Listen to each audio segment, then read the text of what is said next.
Hello అండి, బాగున్నారు అందరూ? మేమైతే చాలా బాగున్నాం.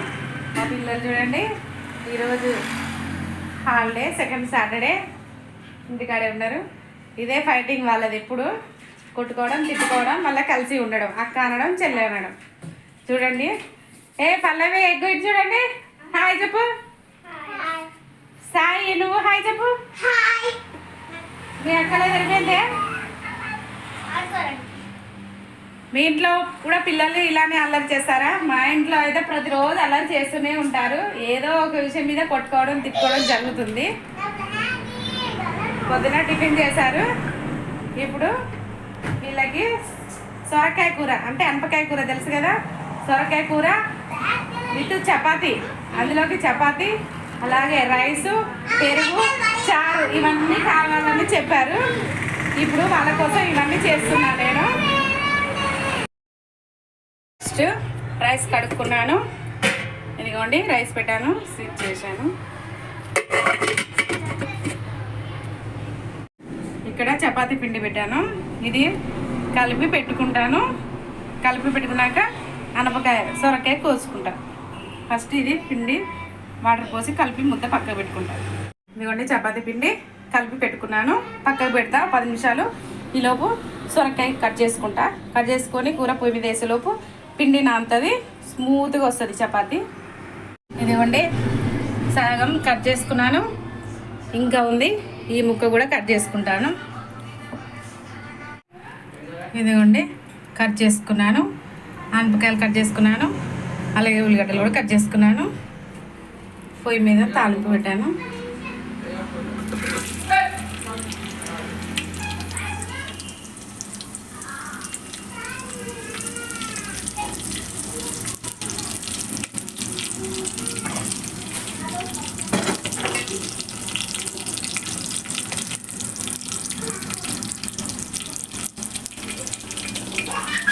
పసుపు వేసుకున్నాం.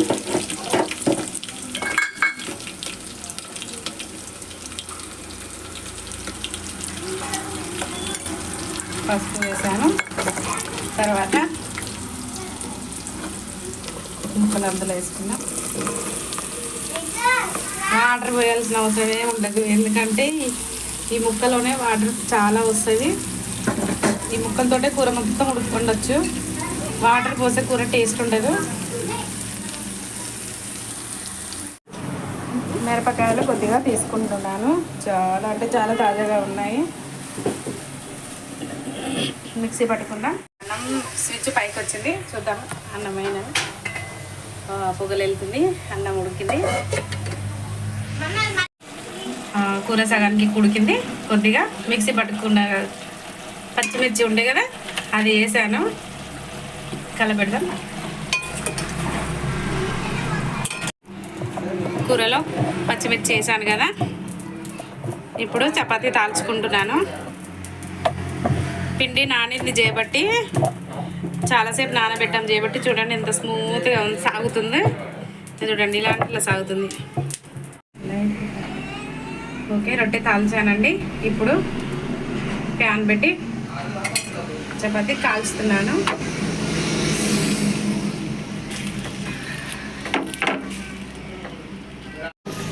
ఇటువైపు కూడా కొద్దిగా ఆయిల్ పెట్టాను.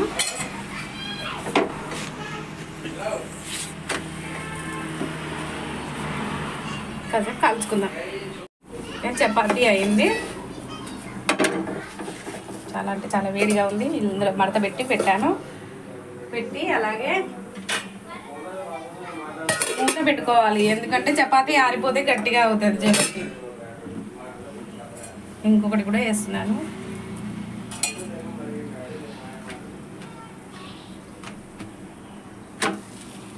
ఇది కూడా కాల్చుకున్నాము ఆ విధంగానే. చూడండి చపాతీ మొత్తం కంప్లీటెడ్ అయింది. అలాగే కర్రీ కూడా ఉడికింది. దించేసుకున్న, స్టవ్ బంద్ చేసిన. ఇక్కడ మజ్జిగ, మా అమ్మాయి పెరుగును మజ్జిగ జీల కొడుతుంది.